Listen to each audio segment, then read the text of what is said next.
Assalamualaikum warahmatullahi wabarakatuh. Waalaikumsalam warahmatullahi wabarakatuh. Alhamdulillahirabbil alamin wassalatu wassalamu ala asrofil anbiya'i wal mursalin wa ala alihi washabihi ajmain amma ba'd. Dulur beriman semuanya, alhamdulillah kita ketemu lagi dalam channel kita semuanya, Ustadz Danu Official Channel, Pak Tung Family Channel, dan juga Hasan Bisri PFC Channel, insya Allah ya.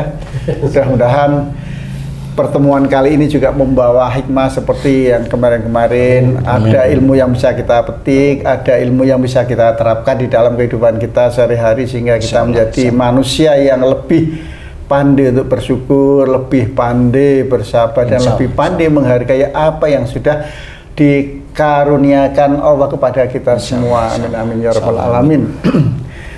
Dulur beriman semuanya, saat ini itu di Bogor, saya tinggal di Bogor, tapi sudah 2 bulan lebih itu nggak hujan, panas, kering dan sebagainya. Bogor itu. Di Bogor itu, kan Bogor kota hujan ya. Kota hujan dan dingin biasanya. Kota hujan dingin, itu enggak, tanaman-tanaman itu sampai ya Allah hampir kering. Jadi kita harus nyiram pagi, kemudian juga sore kayak begitu Pak Tung.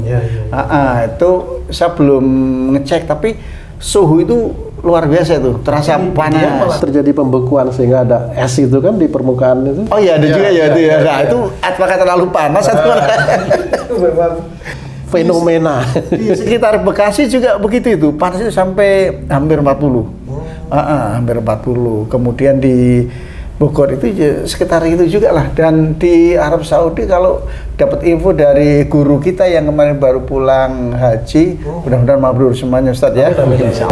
Rombongannya itu juga bisa sampai 40 berapa Ustadz? 48, 50, 50, luar biasa. Dan tampaknya pemanasan global itu tidak seperti kemarin-kemarin, tahun-tahun yang lalu. Sekarang ini relatif merata. Bahkan kemarin di Hawaii itu ada kejadian yang luar biasa. Soal nanti kita akan bahas juga ya. Dan sekarang kita ditemani oleh guru saya, guru kami dan guru kita semuanya. Assalamualaikum warahmatullahi wabarakatuh. Sehat Ustaz ya? Alhamdulillah. Mudah-mudahan selalu disehatkan. Amin ya Allah. Bisa memberikan pencerahan ilmu kepada kita semuanya. Amin. Untuk kemanfaatan kehidupan kita, sehingga ibadah kita bisa lebih baik. Amin ya Allah. Amin. Di samping saya juga ada Pak Tung. Assalamualaikum Pak Haji. Waalaikumsalam warahmatullahi wabarakatuh. Kemudian ada Cak Sobri ya, yang ganteng pakai batik lengan panjang ini. Jarang-jarang beliau pakai lengan panjang ini. Luar biasa, biasanya pendek, agak dipanjangin dikit. Nyetil, anak muda, funky bener gitu. Cak Sobri mantan produser, alhamdulillah sekarang memproduceri ini bahan-bahan pakaian. Mudah-mudahan rezekinya tambah berkah ya. Amin. Kemudian ada Mas Haji Zai ini, beliau juga insya Allah tambah parlente dengan kemeja lengan panjang, warnanya warna ungu atau marun nih? Waduh, ini bikin SIM nggak bisa nih. Marun, ini warna hati, ini suasana hatinya lagi bagus nih. Nggak tahu apa karena ini jauh dari rumah atau memang tidak dekat dengan istri, nggak tahu. Tapi mudah-mudahan tidak benar semuanya. Itu. Assalamualaikum Pak Haji. Assalamualaikum warahmatullahi wabarakatuh. Itu Mas ya, mudah-mudahan sehat selalu Mas ya. Alhamdulillah. Ya Allah Ustadz. Tapi kok di sini dingin Ustaz ya? Mudah-mudahan suasana hati kita dingin terus ya, biar sehat terus ya akhlak kita ya. Diperbaiki oleh Allah Subhanahu wa taala. Ustaz, gimana ini Ustaz pengalaman haji kemarin, panasnya sejauh mana, dan apakah ini juga dirasakan oleh jamaah-jamaah lain dari daerah-daerah yang juga suhunya sudah panas, misalnya Afrika dan sebagainya? Menurut pengamatan Ustaz gimana nih? Iya. Sebelumnya bismillahirrahmanirrahim. Assalamualaikum warahmatullahi wabarakatuh. Waalaikumsalam warahmatullahi wabarakatuh. Amin ya Allah, amin ya rabbal alamin. Jadi menurut pengalaman saya yang kemarin, diizinkan oleh Allah Ta'ala itu untuk mengerjakan ibadah haji. Memang di sana betul-betul selain panas ya, selain panas itu penataan atau pengerjaan ibadah haji kemarin itu maut itu kocar kacir agak kurang tertib lah ya. Agak kurang tertib lah ya. khususnya memang dari teman-teman yang ada di Arabnya sendiri. Oh, di muasasahnya ya. Bukan di Indonesia ya. Bukan. Jadi mulai dari ada yang tidak kebagian makan, ada yang bisa 1 hari nggak makan, ada macam-macam lah ya. Ada yang tidur di luar tenda, jadi karena kepenuhan. Walaupun dia itu setahu saya kemarin ceritanya dia bayarnya mahal ya. Ada yang 600, 650 seperti itu mahal, cukup mahal ya. Tapi memang seperti itu. Dan padahal kondisinya kemarin kayak mamanya dalam kondisi tarwiyah atau mabit, kita kan di Mina itu ya. Memang panasnya ampun-ampun di luar ya. Jadi pada saat saya lihat teman-teman yang di tenda itu pasti sangat panas. Memang cerita teman-teman pada cerita seperti itu. Nah, kemudian alhamdulillah saya diizinkan oleh Allah Ta'ala bukan di tenda. Jadi tenda kami itu gypsum. Jadi tenda kami itu gypsum yang nanti barangkali ada yang bisa dimunculkan gypsum ya di share lah di sini. Jadi gypsum, kemudian AC-nya jelas, AC-nya itu ada 1, 2, 3. Berapa PK kira-kira? Kenapa? Berapa PK satu AC itu? 2 PK. 2 PK. 2 PK itu. Minim itu 2 PK, setahu saya 2 PK. Dan itu pintunya tertutup. Jadi pintunya itu memang pintu handle dan biasa. Otomatis ya. Jadi kalau teman-teman yang di tenda itu kan pintunya otomatis terbuka ya. Saya alhamdulillah otomatis tertutup gitu loh maksudnya itu. Jadi mau masuk terbuka sendiri, ada angin. Suhu ruangan terjaga. Jadi alhamdulillah walaupun siang itu di sana itu 48 sampai 50, siang itu alhamdulillah dingin sih. Jadi kita yang di situ itu malah kemulan, pakai selimut ya, pakai selimut itu. Nah, memang kalau saya amati di antara saya diizinkan oleh Allah Ta'ala pergi haji itu, waktu kemarin tuh yang paling panas menurut saya. Jadi pada saat kita selesai sholat Isya ya, selesai sholat Isya itu matahari kan sudah tidak ada.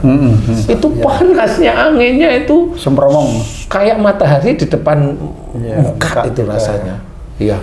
Yang biasanya Madinah itu dingin ya, biasanya kan dingin ya, itu sama. Mau berangkat Nyun sewu nggih. Mau berangkat sholat malam aja itu udah panas. Udah panas. Ya. Jadi keluar selesai subuh itu sudah panas juga, lebih panas lagi. Pas buka pintu hotel itu langsung harus panas itu. Kalau pintu hotel itu, kalau pintu kamar masih enggak. Keluar kamar. Iya. Langsung kayak di depan kompor itu ya. Iya. Karena pada saat itu saya sempat Jumatan di masjid di hotel transit itu. Saya itu Jumatan karena udah penuh, udah nggak bisa, udah di depan masjid ini udah penuh semua. Itu berdiri aja gini, selesai dengerin ceramahnya, selesai kemudian ambil soft untuk sholat Jumat di depan pintu masjid itu. Sandal itu kan saya letakin gitu ya, kemudian saya ambil sajadah. Itu namanya sholat tuh kayaknya saya nggak khusyuk, saking panasnya kaki itu. Jadi sajadah itu tembus ya. Masya Allah. Selesai doa secukupnya waktu itu, saya pakai sandal. Ya Allah, ya Rabb. Sandalnya itu kayak besi yang dibakar. Padahal karet. Waduh, ya Allah, jadi mau teriak itu jadi mau diem sambil waduh, Masya Allah, aduh. Cuma gitu sampai diem getar karena saking panasan dipakai itu. Iya. Karena kalau sandal diambil diginiin, wah bisa hancur itu. Nah, Itu saking panasnya nggak kuat sih. Jadi Atau karena kemarin pas bulan apa Mei atau Juni? Juni. Juni ya, sehingga Juni. benar-benar memang suhunya ya panas Suhunya itu. memang pas Tapi lagi memang panas. nggak apa ya, nggak kayak biasanya gitu. Kayaknya nggak kayak biasanya sepanasnya itu. Jadi betul-betul di situ itu sampai 48-50 itu betul-betul terasa. Ya cuma memang pada saat di sana alhamdulillah dari travel ya alhamdulillah atas izin Allah memberikan servis yang baik dan juga yang dia muasasah kami juga istilahnya itu makan itu istilahnya apa ya, nggak pernah lapar lah. Iya. Nggak pernah habis makanan. Belum habis sudah datang lagi. Ya. Iya, minuman itu seambil-ambilnya dikasih. Iya. Mau ambil 6 diboyong itu masuk ke kamar itu ya dibiarin. Minuman seperti itu. Yang jelas panasnya orang Jawa bilang orang adu bilang saking panasnya gitu lah. Tapi ya memang harus dikerjain karena memang itu waktunya Allah memberikan panas pada saat bulan Dzulhijjah. Jadi tetap dinikmati aja. Walaupun ini cerita ini bukan ngeluh saya, insya Allah enggak, saya hanya bercerita aja itu yang saya alami atau bahkan kami alami semuanya. Itu hikmah yang bisa diambil dari kondisi semacam itu gimana, Ustaz? Saya itu ketakutan yang saya pikirkan itu waktu awal saya datang itu ke Mekah itu pas hari Jumat itu saya mikir ini di dunia panasnya kayak gini gimana di neraka ya gitu. Itu aja sandal yang saya pakai itu baru saya letakkan 5 menit lebih dikit aja lah ya. Itu kan sholat karena bacaan kalau di sana itu kalau Jumat itu kan bacaan suratnya kan pendek. Surat pendek 5 menit lebih dikit sambil doa itu saya pakai seperti itu. Saya mikir ya Allah itu di neraka gimana ya rasanya. Padahal ini hari dunia Ustaz ya, bukan hari akhirat ya. Bukan. Jadi ini benar-benar di dunia. Jadi saya berpikir Masya Allah hanya seperti itu. Jadi kalau hikmah dari saya yang saya pikirkan itu ya bukan masalah ini di neraka bagaimana, malah harusnya bagaimana caranya besok kita itu jangan sampai diizinkan oleh Allah Ta'ala itu atas dosa-dosa kita yang belum hilang itu masuk neraka. Wes aku ngerasake ora penak waktu itu aja udah apa namanya ya, udah ngeredek menurut saya itu sudah ngeredek, gemetar sebenarnya. Jadi menurut saya hikmahnya hanya saya itu bener ya kalau di neraka kayak apa panasnya. Padahal panas itu kayaknya hawanya itu bisa aja belum kena api neraka hawanya itu sudah. Kalau kulit katanya guru-guru kita dulu itu kan ngelonyom itu loh, ya. Jadi melepuh katanya. Gimana kalau memang itu besi panasnya dituangkan di perut, kemudian taruh di punggung, kemudian belum istilahnya besi-besi panasnya dimasukkan melalui mulut karena makanan yang dimakan itu haram. Masuk lagi mulut besi yang satunya karena omongannya kasar. Masuk besi lagi di mulut karena apa? Karena omongannya penuh dengan egois. Masuk besi di mulut karena hobinya nyuruh suaminya, kan begitu ya.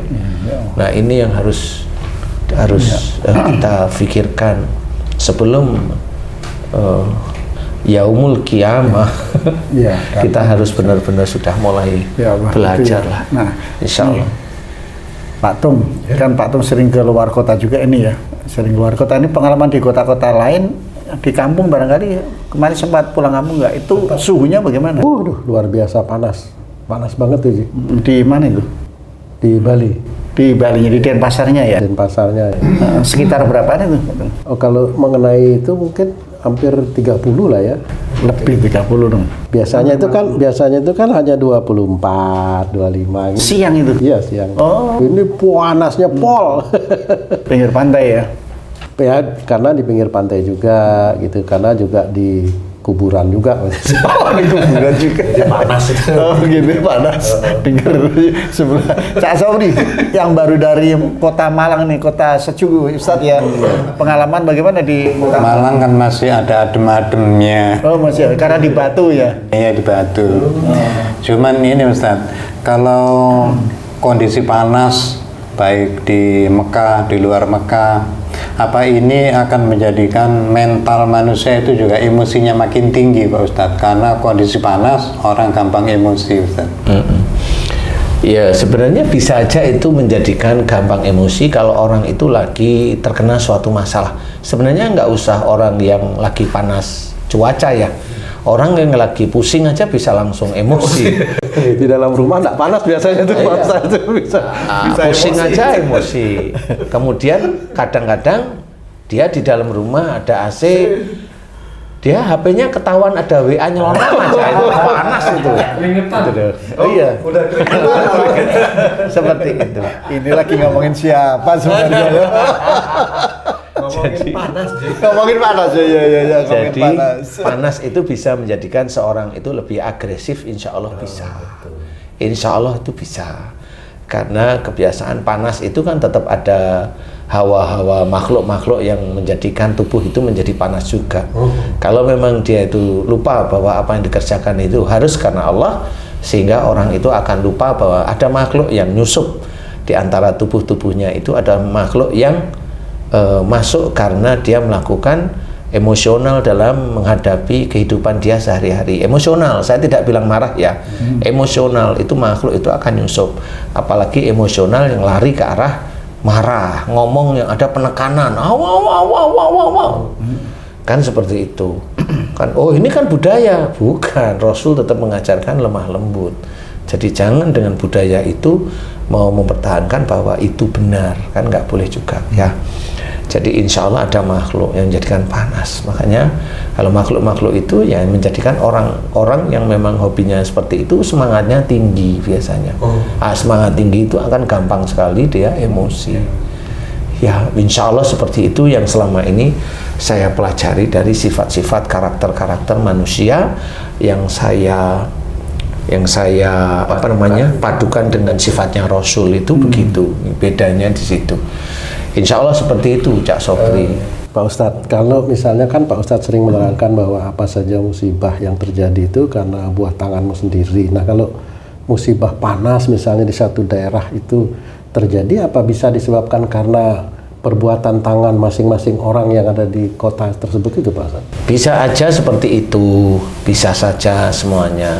Bisa saja Allah itu memberikan petunjuk bahwa ini juga dekat dengan Akhir zaman gitu Pak Ustadz? ini sudah akhir zaman. Setelah Rasul itu sudah akhir zaman, dekat dengan yang namanya Tuhan atau Yaumul Qiyamah. Ini sudah dekat. Makanya panas itu dikenalkan agar orang itu mendapat hidayah dari Allah, belajar dari situ. Agar orang itu kembali ke jalan Allah. Kalau kerasa ini kok panasnya kayak seperti ini, kan berpikir bahwa besok itu di neraka ya melebihi seperti ini. Nah kita kan harus berpikir sendiri, apakah kita itu siap besok itu Yaumul Qiyamah itu menghadapi, kan seperti itu. Untuk menghadapi Yaumul Qiyamah ini tidak lain adalah amal soleh kita itu harus besar di hadapan Allah, bukan besar menurut kita, nggak bisa. Besar di hadapan Allah. Kemudian dosa-dosa kita itu juga kalau bisa, nah ini kalau bisa ini doa untuk saya khususnya. Kalau bisa itu dosa itu kan terkurangi atas izin Allah. Jadi bukan merasa saya nggak punya dosa, kan beda. Ya. Kalau saya nggak punya dosa itu kan egoisme manusianya sendiri, kesombongannya yang merasa tidak punya dosa. Makanya banyak ayat-ayat Allah itu menceritakan bahwa itu hidayah atau petunjuk yang memang manusia pada umumnya, khususnya manusia Muslim itu harus berpikir bahwa hidup di dunia ini sebenarnya ujian yang harus kita kerjakan. Jadi tidak boleh main-main. Apa yang harus kita kerjakan itu karena Allah semuanya. Sehingga nanti mudah-mudahan tidak sia-sia besok pada saat kita itu betul-betul dipanggil untuk menghadap Allah. Umpamanya doa saya menghadapnya itu nanti bareng-bareng lah sama muslim yang lain. Maksudnya apa? Yaitu nanti di akhir zaman itu bareng-bareng aja. Amin. Jadi itu udah endingnya orang muslim sedunia, yang nanti akhirnya orang yang non muslim yang hidup, kemudian mulai simbol-simbol Islam itu akan dihancurkan oleh mereka. Setelah orang Islam sudah nggak ada, sudah meninggal, mau jasad itu mau terbaring, mau tidur, mau apa, udah bukan urusan kita, itu urusannya Allah Ta'ala. Baru Allah menurunkan yang namanya kiamat. Saat ini salah satunya adalah gempa di mana-mana. Khususnya di Indonesia itu kan sangat sering terjadi. Menurut saya itu cara Allah mengalirkan minyak yang ada di bumi. Melalui Gempa itu kan begitu, ya kan tetap harus ada ilmu fisikanya, tetepan dialirkan grek. Ya siapa yang alirkan? Ya malaikat aja. Malaikat yang menjaga lapisan-lapisan bumi itu grek itu dialir-alirkan.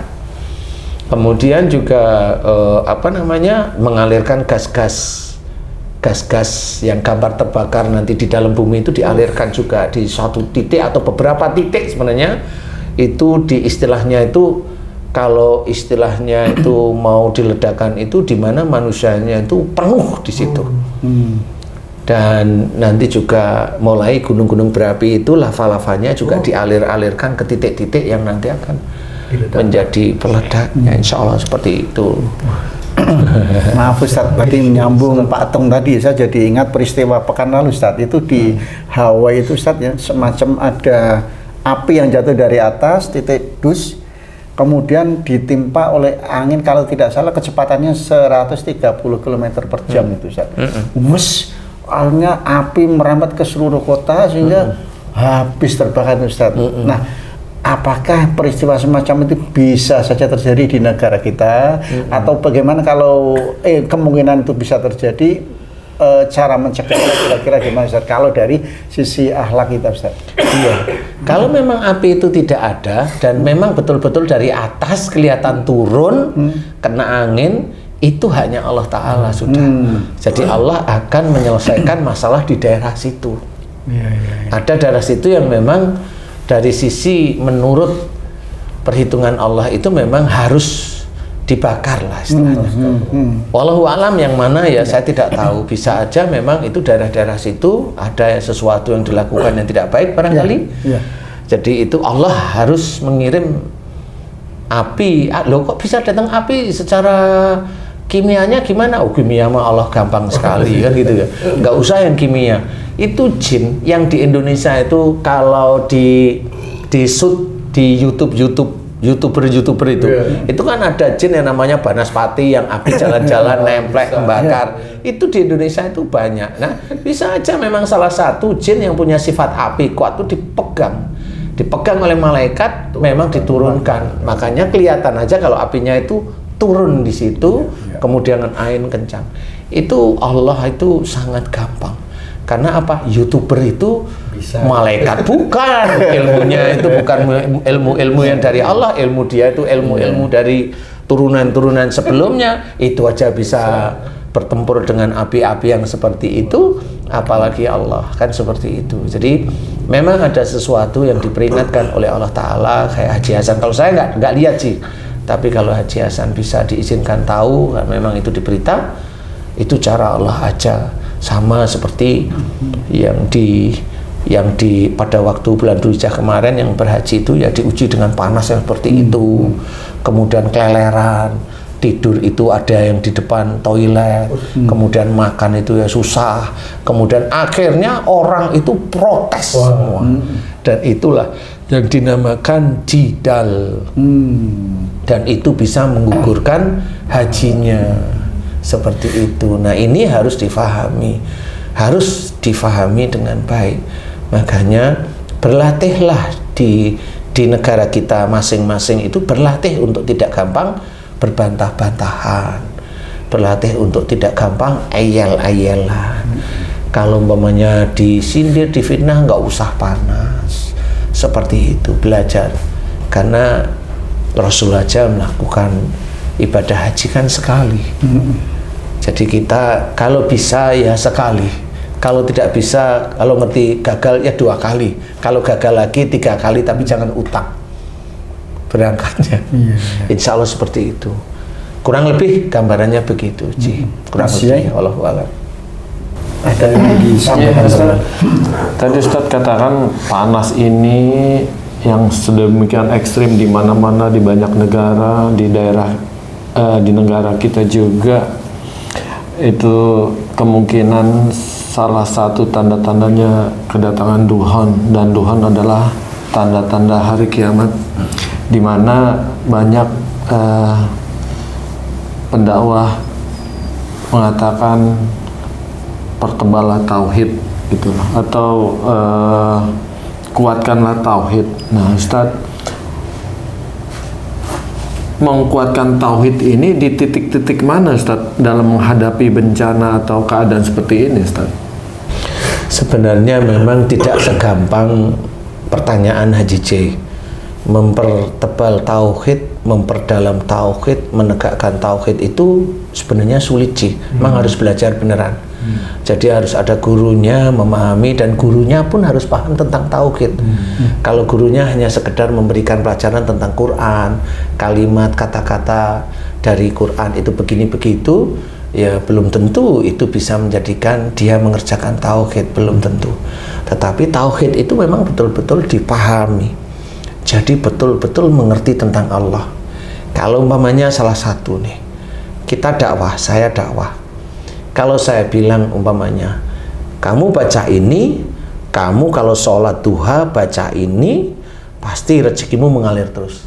Saya bilang pasti, itu dosa di hadapan Allah. Syirik, Ustaz. Iya, betul. Itu masuk syirik. Kenapa? Yang pasti itu hanya Allah. Kita itu hanya berusaha. Tapi siapa yang berani bilang pasti? Betul Haji Hasan tadi bilang, syirik sebenarnya. Berarti kita merasa diri kita Tuhan. Itu bahaya. Dan itu sebenarnya pelajaran tauhid yang harus kita jaga. Itu salah satunya. Nah, kalau kita melihat banyak nggak saudara-saudara kita itu seperti itu? Banyak. Kalau kamu baca ini pasti rezeki ngalir terus. Dari mana? Baca ini pasti hutangmu terbayar. Dari mana kepastian itu? Yang pasti itu hanya milik Allah. Nah, ini baru belajar kalimat pasti aja. Belum yang lain-lain. Baca Quran karena Allah, sholat karena Allah, itu harus dipahami. Sehingga jangan sampai kita sholat hanya pengen dagangan kita laris. Itu ya nggak boleh. Nah, itu yang tidak lillahi ta'ala. Berarti kita menjual sholat kita itu agar dapat uang. Jadi kita kerjakan akhirat tapi untuk dunia, malah kebalik itu. Harusnya kita mengerjakan dunia itu untuk akhirat. Nah, tapi banyak nggak yang seperti itu? Sangat banyak yang mengajari seperti itu. Atau kebiasaan gimana Ustaz ya? Kita menerima ilmu dari guru-guru kita gitu ya, atau guru kita yang menyebarkan ilmu itu. Jadi kecenderungannya kalau ngaji itu lebih ngejar fadilahnya, bukan ilmunya. Iya, kita dapat ini, fadilahnya apa ini? Oh ini. Wah, ini yang kita kejar. Ilmunya nggak kita dapatkan. Praktekin, ya. Bener sih. Gitu ya. Sebenarnya nggak salah. Yang seperti itu, fadilah itu kan sebenarnya semangat aja. Menurut saya itu iya bonus atau memberikan semangat. Memberikan semangat, kayak umpamanya Allah menceritakan dalam Quran itu kalau bersedekah lillahi ta'ala akan dibalas 10 kali. Bahkan ada yang 700 kali kalau kita langsung terapkan. Sebenarnya itu kan agar menjadi semangat bersedekah. Fadilahnya ya dapat balasan 10 kan, betul gitu? Iya, betul. Ya. Fadilahnya dapat balasan 700, betul nggak sih? Itu kan sama kalau dikatakan fadilah, tapi harus niatnya lillahi ta'ala. Biarkan itu urusan Allah Ta'ala sebenarnya. Itu sama. Fadilahnya begitu, begitu. Iya, benar. Baca Quran, 1 huruf dapat pahala 10. Nah, itu fadilahnya seperti itu. Tapi kan kita bukan cari pahala, kita memahami Quran beneran. Bukan mencari fadilah terus akhirnya nggak ngerti si Quran. Akhirnya belanyongan akhirnya. Kan gitu. Walah akhirnya Quran, akhirnya orang-orang tertentu itu dibaca ini untuk ini, baca ini untuk ini. Lah, akhirnya kan malah jadi mantra takutnya itu. Iya. Lah itu kan dilarang, ayat-ayat Quran dijadikan mantra itu ya seperti itu. Mantra itu untuk apa? Untuk keinginan dunia, pribadi dunia. Apa? Kaya, apa nyakitin orang, apa melet orang, kan gitu ya. Dapat proyek. Dapat proyek, jadi mantra itu akhirnya. Iya kan? Biar jualannya laku. Biar jualannya laku. Gak mau kalah nih Haji J. Biar skripsinya cepat selesai. Amin. Jadi itu sebenarnya. Jadi fadilah itu penyemangat. Istilahnya itu girohnya biar muncul gitu. Tapi bukan itu yang dicari. Itu penyemangat aja. Letakkan aja pada Allah Ta'ala. Seperti itu. Nah, kadang-kadang itulah yang kita jadi lupa. Akhirnya nyari itu. Padahal setelah itu dia diizinkan oleh Allah Ta'ala, keinginan terkabul, muncullah ujub, riya, sombong, dan diceritakan setiap saat. Selesai dia, amal-amal solehnya habis, sudah nggak dapat apa-apa, karena yang dia cari hanya dunianya. Makanya ayolah kita belajar benar-benar tauhid. Walaupun yang ditanyain Haji J tadi, gimana kita bisa memperdalam itu? Ya emang harus belajar. Dengan guru-guru yang kita dengarkan itu memang benar-benar paham, ya, benar-benar paham. Jadi inilah kesulitan-kesulitan kita dalam menjalani ujian di dunia ini, Ci. Jadi untuk menjadikan tauhid kita kuat, itu pasti ujiannya juga berat. Jadi tetap aja belajar, meluruskan tauhid terus-menerus agar kita dinilai soleh oleh Allah Ta'ala. Amin, insyaallah ya. Wallahu a'lam. Oke, masih ada yang disampaikan? Alhamdulillah. Dulur beriman semuanya, alhamdulillah kita sudah belajar banyak tentang tauhid ya, berkaitan dengan cuaca dan sebagainya. Tapi perlu diingat juga bahwa Rasulullah, Nabi kita, Nabi Muhammad SAW itu hidup di tengah-tengah Sahara yang cuacanya sangat panas, tapi beliau perilakunya sangat lembut. Bahkan dengan kelembutan ini banyak akhirnya yang tertarik kemudian kembali ke Islam. Dan beliau juga mengajarkan agar tidak emosi, padahal di lingkungannya itu sangat panas. Nah, inilah bahwa panas yang terjadi saat ini jangan sampai memancing kita untuk kemudian emosi, marah dan sebagainya, karena Rasulullah telah mengajarkan demikian, la taghdab walakal jannah. Mudah-mudahan kita semua dimudahkan oleh Allah. Amin. Untuk bisa mencontoh, paling tidak berusaha mendekati apa yang telah diajarkan Rasulullah SAW, dan tentunya dengan niat dan kesadaran bahwa itu adalah untuk keperbaikan akhlak kita. Barangkali yang dapat sampaikan itu, terima kasih Ustaz Danu yang sudah menyampaikan banyak pelajaran, Pak Tung, Pak Sobri, Mas Haji Z.